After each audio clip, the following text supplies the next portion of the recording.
क्षमा करो देवी, क्षमा करो,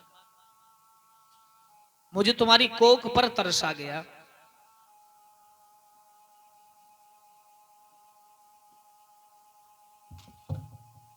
जवाब दिया, मेरी कोख पर तरस आ गया। तुम्हें यह पता होना चाहिए तुम्हारे गर्भ से किसी बालक का अवतार नहीं हुआ, लेकिन मैं तुम्हें वरदान देता हूं, तुम्हारी कोख से ऐसा बालक होगा जिसे मारने के लिए स्वयं देवताओं को पृथ्वी पर आना पड़ेगा। कि मेरे समान योद्धा होगा और जीतना कोई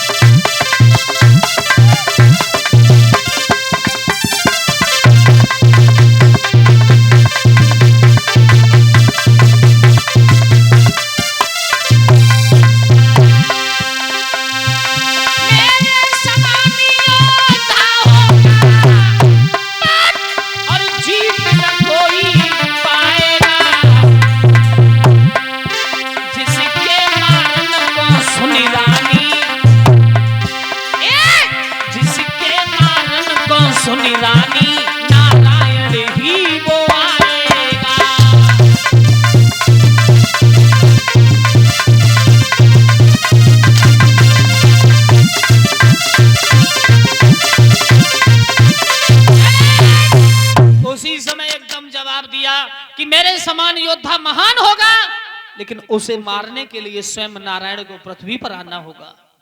महारानी ने श्राप नहीं दिया और अपने तन को संभाला, और तन को संभालते हुए महारानी चली। संग की सहेलियां रथ पर ढूंढ रही थी महारानी को, वहीं आके खड़ी हुई। महारानी का श्रृंगार उजड़ा हुआ है। संग की सहेलियां ने कहा, बहन ये तुम्हारा श्रृंगार किसने बिगाड़ दिया?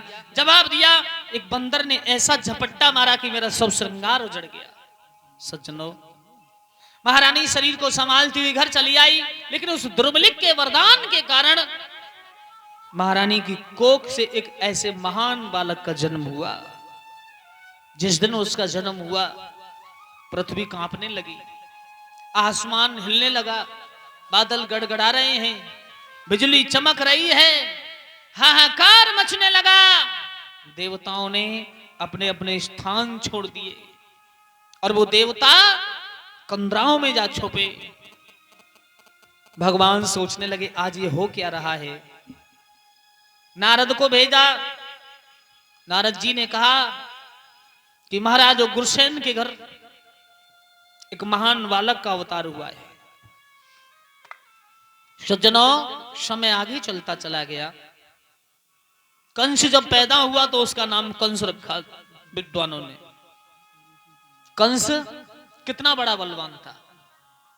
किसी ने कहा है कि बालक के पांव पालना में नजर आ जाते।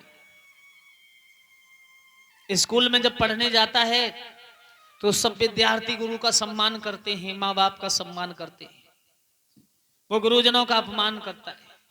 संग सहपाठियों से पूछता है, तुम्हारे घर क्या बना? तो दो चार बच्चे कहते आज हमारे घर पराठे बने। कोई कहता है आज हमारे घर पूड़ी बनी। कहता है अगर तुमने पराठे पूड़ी खाई है तो जीभ दिखाना। अगर बच्चे जीभ दिखाते हैं तो हाथ में उसके कांटा होता है, जीभ में कांटा चुभो देता है। कोई नेत्र विहीन मिल जाता है, अंधा व्यक्ति मिल जाता है, उसे धकेला देना। वृक्षों पर चढ़ के घोंसलों को उजाड़ना। इस तरह से वो अत्याचार और पापी हो गया। धीरे धीरे उसकी संगति बदल गई और धीरे धीरे बारूदी पीने लगा। जिस समय बारूदी पीता है, कोई महात्मा मिलता है पीले कपड़ा वाला, बस पकड़ लेता है, तुम ही आ जाओ नंबर पे। कोई ब्राह्मण वेद पाठ करता हुआ मिलता है, पुस्तकों को छीन के यमुना में बहा देता है। ऋषि महात्माओं को दुखी करना, ब्राह्मणों को दुखी करना, दशा ही बदल गई। उस कंस राज के शासन में वेदों को जलाया जाता है। और अबलाएं सताई जाती हैं, संतों को सताया जाता है।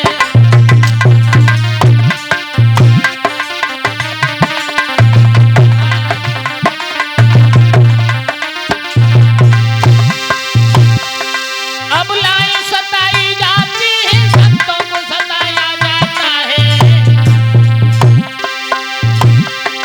उस कंस राज के शासन में वेदों को जलाया जाता है।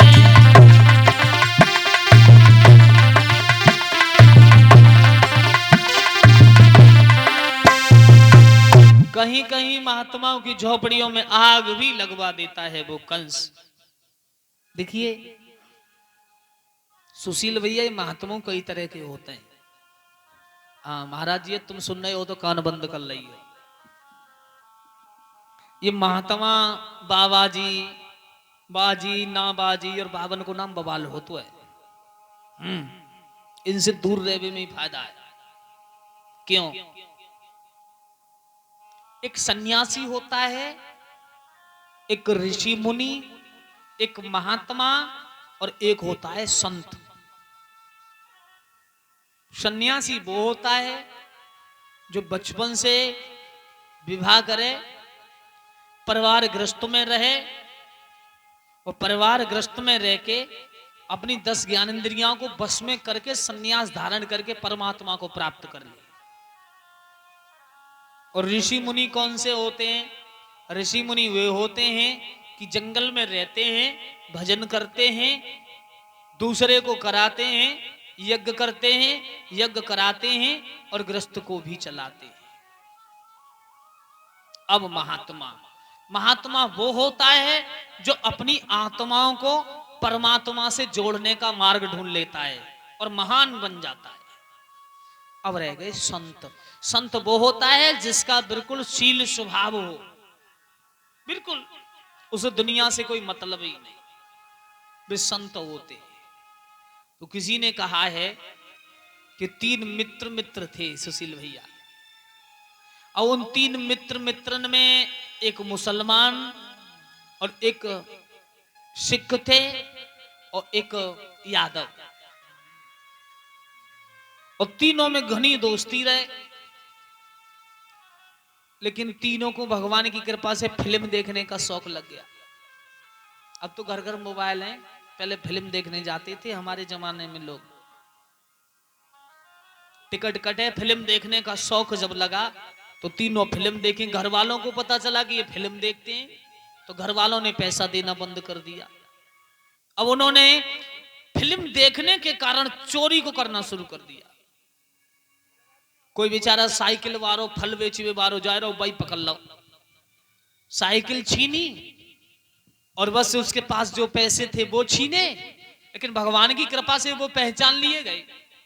उन्होंने सोचा वारे वाह, घर गए तो घर वाले मारेंगे, और साइकिल वाले ने थाने में उनके नाम से रपट करी। सोचने लगे पुलिस पीछा कर रही है, घर जाए तो घर वाले मारेंगे, और पुलिस के हत्थे चढ़ गए तो पुलिस पीटेगी।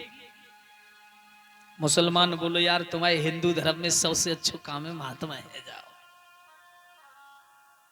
अहीर बोलो यार, महात्मा तो है जाते, तो महा के महीना में नहाओ ना जाएगो हमसे, और नहाए नहाए ऐसे ही बद्ध की तरह रहे तो महात्मा बने वो बेकार।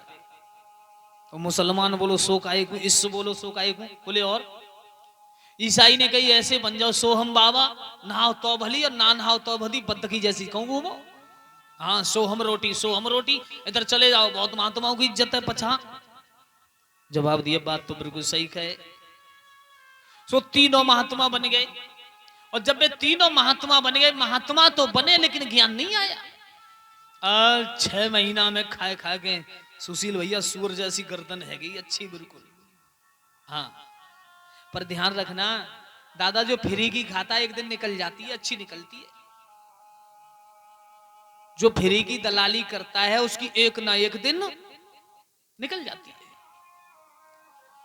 तीनों भीख मांगे, खाए, आनंद आ रहा। अब तो खूब मोटे ताजी हो गए, खा खा के एक दिन एक प्रधान जी जयपाल जी के यहाँ पहुंच गए। प्रधान जी ने बड़ा सम्मान किया, कुर्सी डाली, भोजन बनवाया। अहीर बोलो प्रधान जी भैंस बहुत पाल रखी है, दूध अच्छो है होएगो। प्रधान जी बोले हाँ दूध अच्छा खासा हो रहा है। जवाब दिया आज हमारी कुछ इच्छा चल रही थी खीर खाएवे की, तो जब ये कहीं खीर खाएवे की तो उन्होंने कहा गुरुजी थोड़ी देर बैठो हम खीर बनवा देते हैं। बोले सो नहीं, और अगर हो तो थोड़ा दूध दे दो। खीर बनाए कुटिया पे जाके, तो उन्होंने क्या काम किया प्रधान जी ने, बोले महाराज जी चीनी और चावल कहाँ मांगोगे? फिर दुकान से चावल चीनी गोला किशमिश बादाम मुनक्का सब भर दे। बिल्कुल तीनों महात्मा कुटिया पे आए और तीनों ने मिलके खीर बनाई। और खीर कैसी बनी, आहा हा, खुशबू के मारे नाक फटी जाए। भूख में एक ही जनो खाए ले। सो अहीर बोलो रे खीर खाएगो कौन? मुसलमान बोलो भैया तीनों ने दूध मांगो है, तीनों ने आग जलाई है, अरे तीनों बांट के खाए लो। ईसाई बोलो यार बिल्कुल सही बात है, तीनों बांट के खाए लो। अहीर बोलो सो बिल्कुल नहीं, और खीर वो खाएगो जो सबसे अच्छो सपनों देखेगो। क्या? हाँ